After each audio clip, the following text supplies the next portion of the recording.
राजस्व कर्मचारियों व पटवारियों की मनमानी बनी किसानों की बड़ी समस्या। रीवा कलेक्टर ने पीड़ित भूस्वामियों के आरोप को लेकर क्या कहा, आइए सुनते हैं। ताज़ा अपडेट के लिए रीवा प्राइड न्यूज़ चैनल को लाइक सब्सक्राइब करें। जी, मेरा नाम डॉक्टर अनूप तिवारी है। क्या मामला बताइए। मामला है ये निपनिया हल्का है, रीवा शहर से लगा हुआ, वार्ड क्रमांक 1। उसकी पटवारी है अर्चना पटेल। तो मैंने अभी एक अपनी ज़मीन ली थी और एक अपनी पत्नी के नाम 78 में 2 ज़मीनें हैं, जिसके नामांतरण के लिए लगातार मैं प्रयास करता रहा, मगर मेरे 6-8 महीने से घूमने के बाद और तहसीलदार महोदय के हस्तक्षेप के बाद मेरा नामांतरण हो पाया। जबकि माननीय मुख्यमंत्री जो वर्तमान में है मोहन यादव जी, उनका स्पष्ट आदेश है कि कोई भी कृषि भूमि है उसका 15 दिन में नामांतरण करके देना है ना, RCMS के द्वारा।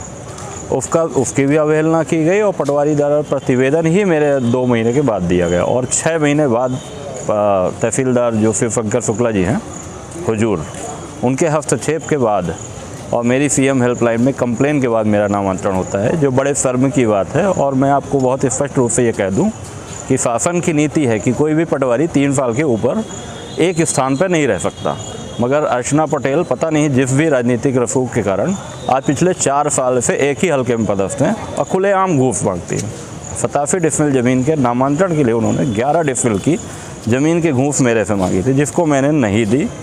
जिसका परिणाम ये है कि ये देखिए, ये आदेश है पूरा, ये मेरा CM हेल्पलाइन का है, ये रजिस्ट्री का है, 26/2/2024 की रजिस्ट्री है, जिसका नामांतरण 6वें महीने में होता है।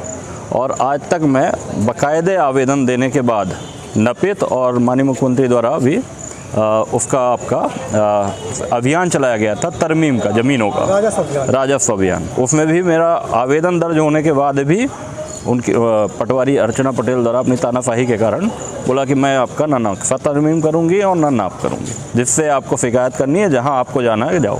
11 डिसमिल जिस दिन ज़मीन दोगे उस दिन मैं आपका नामांतरण और नपित करूँगी। तो ज़मीन है वार्ड क्रमांक 1 निपनिया में। कितने लोगों से ये मांगती है? ये लगभग पूरे हल्के में ये खुलेआम घूस लेती है। एक नामांतरण का 2-2 लाख रुपए लेती हैं। जितनी हैसियत तहसीलदार और कलेक्टर की नहीं है, उतनी हैसियत एक पटवारी की है ना। ये 44 लोगों ने ये कंप्लेन की है। ये इसकी रिसीविंग है 30/8/2024 की, जिसमें बाकायदे विवरण है, ये पूरा है। और इसमें एक बहुत गंभीर मामला है।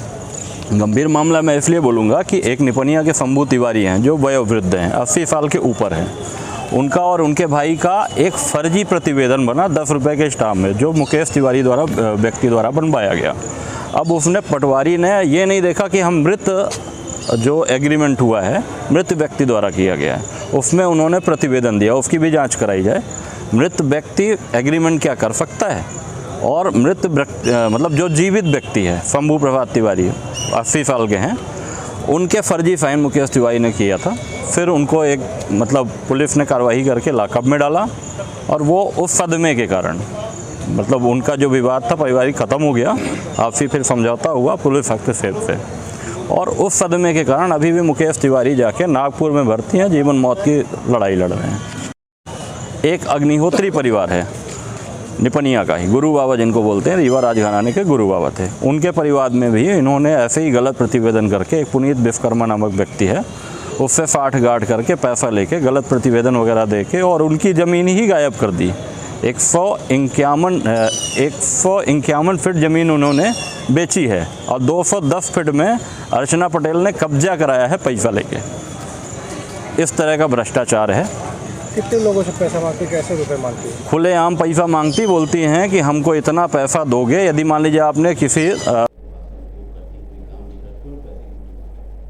ऐसे पटवारी का जो कंप्लेन तो ऐसे आप ही के माध्यम से मुझे प्राप्त हुआ है, तो हम लोग इनकी जांच कराएंगे और सभी राजस्व अधिकारी, जिसमें पटवारी और अन्य पूरी टीम है, सभी को ये निर्देश भी दिए गए हैं और सभी को ये चाहिए भी कि वो अपना काम करें। और यदि कोई अपने पद से विमुख होता है तो ऐसे लोगों के खिलाफ हम लोग कार्रवाई करेंगे, और लगातार ऐसे अधिकारी कर्मचारियों के विरुद्ध कार्रवाइयाँ हुई भी हैं। जो अच्छा काम कर रहे हैं वो पुरस्कृत भी हुए हैं, तो ये प्रक्रिया लगातार चलती रहेगी। घूस में लोग पैसा मांगते हैं, वो ज़मीन मांगती है घूस पर। ऐसी अगर ये बहुत ही गंभीर आरोप है, यदि ये आरोप सत्य है तो इसकी हम लोग जांच कराएंगे और सत्यता पाई जाने पर कड़ी से कड़ी कार्रवाई होगी।